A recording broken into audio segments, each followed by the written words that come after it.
Everything we've discovered and learned from JWST's first 2 years, from closest to farthest. The James Webb Space Telescope is easily one of the most incredible telescopes ever made. In its first year peering through space, it has unveiled jaw-dropping images and unprecedented data about the formation and evolution of galaxies, as well as the composition of exoplanets. From the awe-inspiring pillars of creation to the breathtaking image of Jupiter and the magnificent Cartwheel Galaxy, each discovery has left us speechless. But what's even more astonishing is that in its second year, this $10 billion spacefaring telescope has revealed several secrets we never thought we'd uncover, from our galaxy to the edge of the observable universe. Jupiter's moons. Last year was amazing, with that historic first look at Jupiter, Uranus, Neptune, and Mars through Webb's incredible lenses. But this year has been more about the steady stream of data and cool new discoveries rather than those jaw-dropping visuals. First up, let's dive into the fascinating moons of Jupiter. This is Ganymede, Jupiter's largest moon and the biggest in our entire solar system. Scientists have long been curious about the possibility of geysers spewing material from Ganymede's interior out into space. To unravel these mysteries, they recently pointed the powerful James Webb Space Telescope at Ganymede, searching for signs of hydrogen peroxide blasting off its surface. This hydrogen peroxide phenomenon is triggered by charged particles, some trapped by Jupiter's mighty magnetosphere, others from the sun's solar wind, slamming into Ganymede's surface. These collisions break apart surface molecules, creating those clouds of hydrogen peroxide we've detected. By mapping the concentrations of this hydrogen peroxide, astronomers have been able to measure the interaction between Ganymede and the various charged particles in its environment. Next, the James Webb Telescope set its sights on Io, the most volcanic moon in the solar system. With its fiery volcanic activity, Io is a true spectacle. Webb measured concentrations of sulfur dioxide erupting from specific volcanoes on Io's surface. When these measurements are paired with images from the Juno spacecraft, scientists gain a comprehensive understanding of Io's dynamic interactions with its surroundings. Then, Webb turned its gaze to Europa, one of the solar system's most intriguing moons. Europa, another large icy moon, harbors a liquid water ocean beneath its frozen shell. A major question for astronomers is how this ocean interacts with the icy crust and how much of this interaction vents into space. Webb's observations revealed concentrations of carbon dioxide in specific regions of Europa. The presence of carbon dioxide on Europa's surface is puzzling, as it should be blown away due to the lack of atmosphere. This implies a replenishing source of carbon dioxide, hinting at potential geysers on Europa. Could it be European space whales exhaling carbon dioxide into space? Probably not, but this discovery adds another layer of intrigue to the potential for geysers on Europa. Although Webb didn't detect any geyser plumes, these findings offer valuable insights and fuel further curiosity about the mysterious moons of Jupiter. The next discovery is truly fascinating. Take a look. Uranus's faintest ring. Let's journey farther out into the solar system to the icy giant Uranus. In the first year, we were treated to an incredible image of Uranus taken by the James Webb Space Telescope, a favorite for many. Now we have an even more spectacular image, likely the best planetary image captured by Webb in its second year of operation. You're seeing Uranus tilted completely on its side, providing a unique view down one of its poles. The planet's rings are visible face-on, but what's truly remarkable about this new image is the visibility of the faint, diffuse Z-ring, which wasn't seen in the earlier image. Capturing images of Uranus is quite challenging due to its rapid rotation, only 17 hours for a full spin. Initially, astronomers were unsure if Webb could handle imaging such fast-moving objects within our solar system. However, these 2 past years have proven Webb's capability, as it successfully captured images of rapidly rotating planets like Mars, Jupiter, Saturn, and of course Uranus.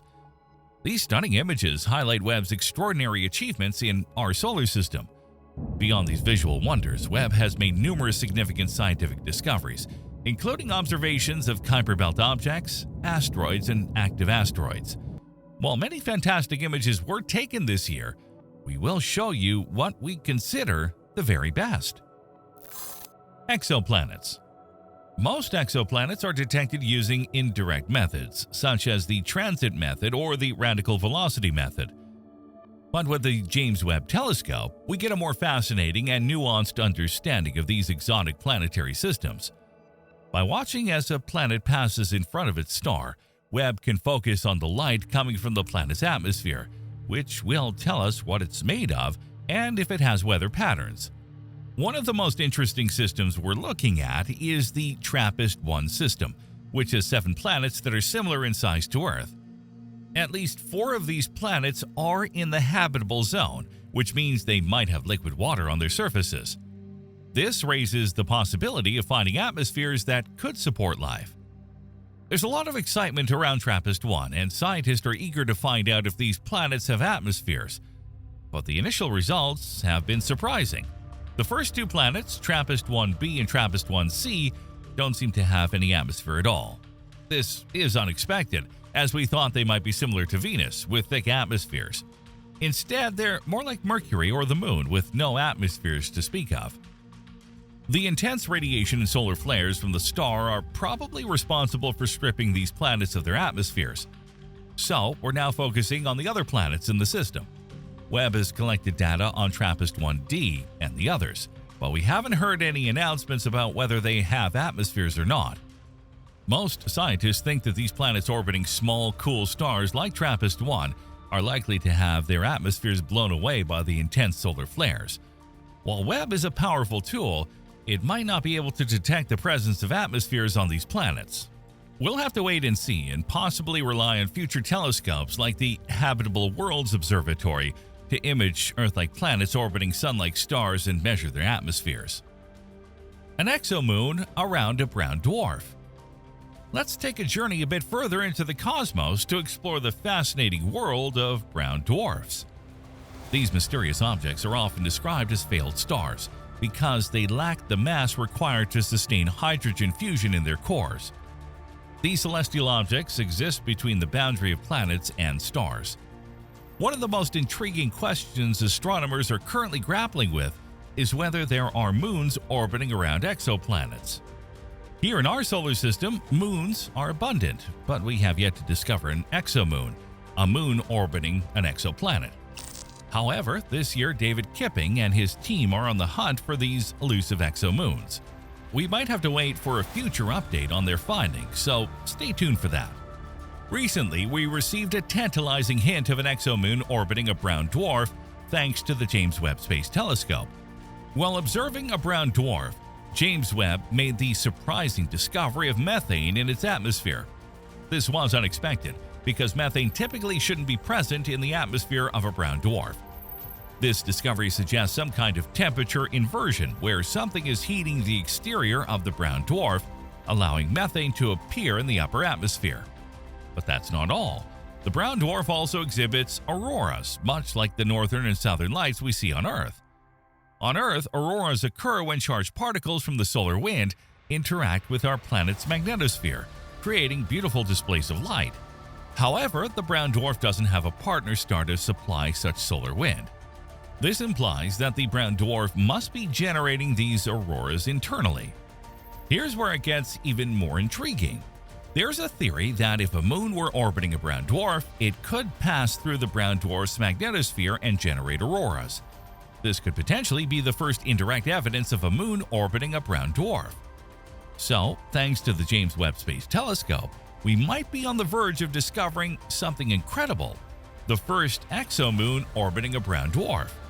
It's a discovery that could change our understanding of these cosmic bodies and the moons that may orbit them.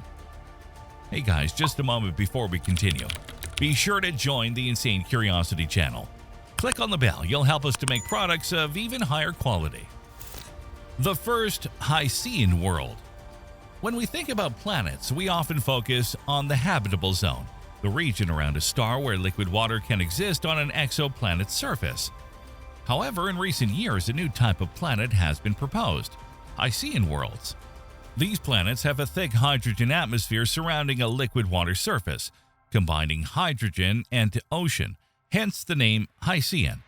A thick hydrogen atmosphere acts as an insulator, allowing liquid water to exist on the planet's surface. This means that the traditional concept of the habitable zone is no longer applicable. Hycean worlds can have liquid water on their surfaces, even if they are much closer or farther from their star than traditional habitable zone planets. One of the most promising candidates for a Hycean world is K2-18b, located about 120 light-years from Earth. This massive planet is roughly 3 times the size of Earth. Thanks to the James Webb Space Telescope, astronomers have detected the presence of both methane and carbon dioxide in K2-18b's atmosphere. These findings suggest that K2-18b might be one of these Hycean worlds. Additionally, astronomers have detected a faint signal of dimethyl sulfide, DMS, in the atmosphere. On Earth, DMS is almost exclusively produced by life, particularly by phytoplankton. This raises the intriguing possibility that K2-18b could be a water world with giant blooms of phytoplankton producing DMS. However, confirming the presence of life is not straightforward. To detect such a clear signal of DMS in K2-18b's atmosphere, the concentration would need to be about 20 times higher than what we see on Earth. The problem is that the signals for methane and DMS overlap. This means that the detected DMS signal could be an error caused by the stronger methane signal. Moreover, there are other possible explanations for K2-18b's atmospheric composition that have nothing to do with water or life. Another team of astronomers analyzed the data and proposed that K2-18b might be a world covered in lava. They based this hypothesis on the absence of ammonia in the planet's atmosphere. If K2-18b were a water world, they would expect to see ammonia alongside methane and DMS. The lack of ammonia suggests that K2-18b might instead be a rocky world covered by lava. Earlier this year, there was a flurry of excitement with several channels claiming that life had been found on K2-18b. However, these claims are premature. While the detection of DMS is intriguing, it is not definitive proof of life. The possibility remains that the signal could be a false positive, or that other non-biological processes could produce the observed atmospheric chemicals. As research continues, astronomers are working to refine their observations and analyses to determine the true nature of K2-18b. Whether it is a Hycean world with potential signs of life or a rocky lava planet, it remains a fascinating subject of study. Future observations and missions will provide more data to help unravel the mysteries of this distant world. So, keep your fingers crossed and stay tuned as we will explore new updates in future videos. Methane in an exoplanet atmosphere. Let's explore a Jupiter-like planet called WASP 80b, which is located in a distant part of the galaxy. Unlike hot Jupiters that orbit very close to their star, WASP 80b is more like a warm Jupiter with a surface temperature of around 550 degrees Celsius. The James Webb Space Telescope was able to observe the planet passing in front of its star, measuring the atmospheric chemicals of this distant world. One exciting discovery was the detection of methane, which was also found in the earlier mentioned brown dwarf. Methane is particularly intriguing because it is a short-lived chemical. On Earth, most atmospheric methane is produced by life, including rotting vegetation and various bacteria. However, there are also inorganic ways to generate methane, such as volcanic activity. Take, for instance, Titan, a moon of Saturn, which has lakes of liquid methane, with methane rain. Despite this, the methane on Titan was likely created through some kind of inorganic process. What will be more interesting is to study how the presence of methane interacts with other chemicals in the atmosphere, such as carbon dioxide, carbon monoxide, and water vapor.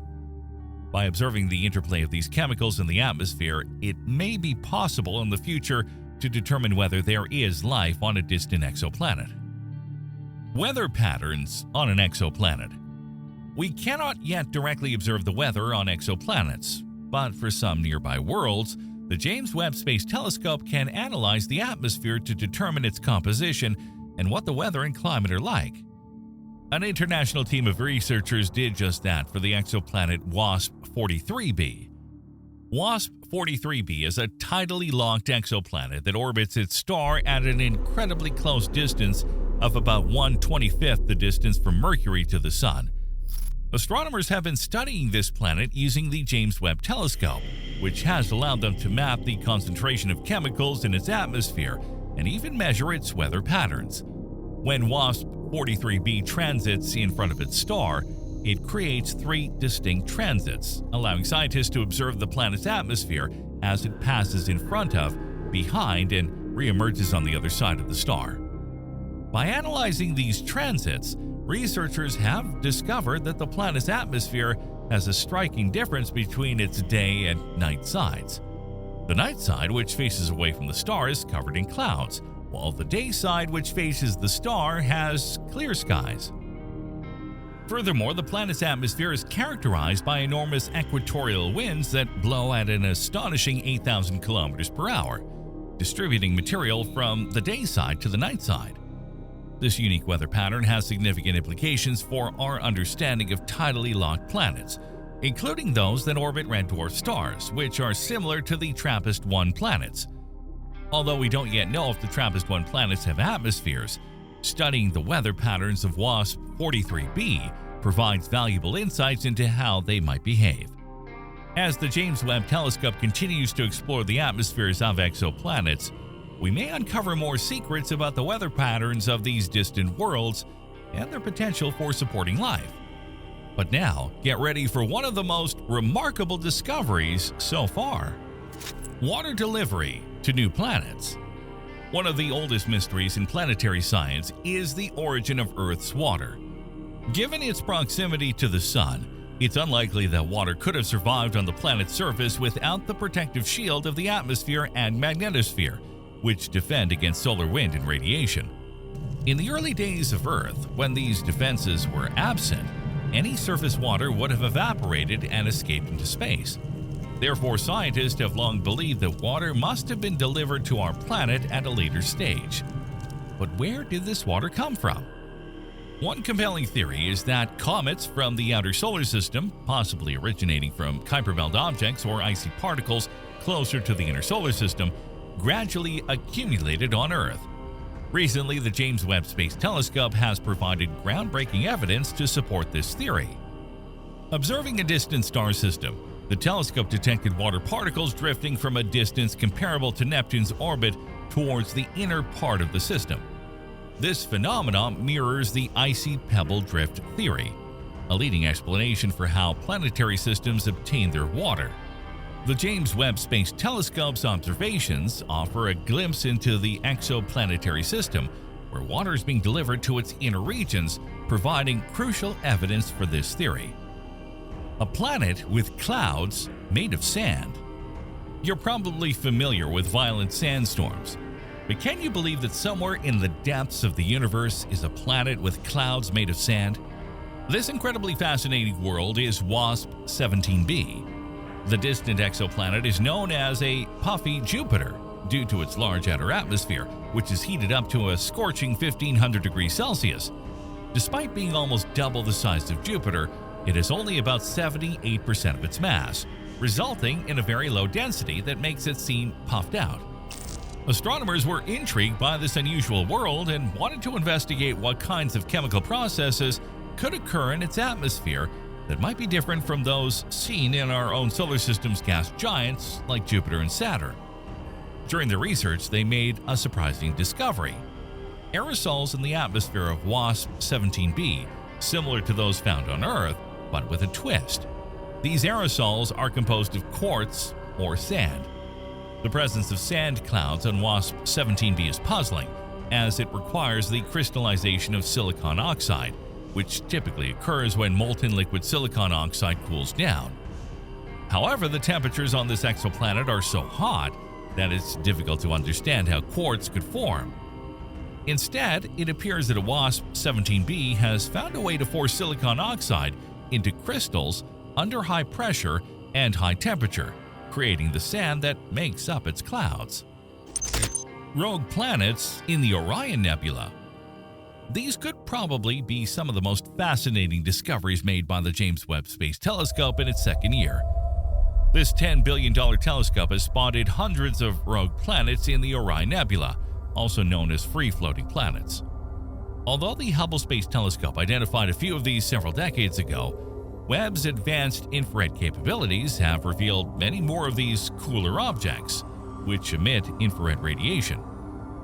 Webb has identified 540 such free-floating planets in the Orion Nebula, some even smaller than Saturn. Remarkably, 42 of these objects are in orbit around each other, now termed Jupiter mass binary objects or jumbos. This discovery raises many questions about their formation. Imagine a rogue planet like Jupiter floating through space. Did it form in an existing planetary system and get ejected? Or did it form independently from a small amount of gas and dust? If it's the former, how do we explain 42 of them forming binary pairs? Were they ejected together, or did two individual rogue planets somehow find each other and begin orbiting? These discoveries leave us with more questions than answers, but indicate that rogue planets are very common.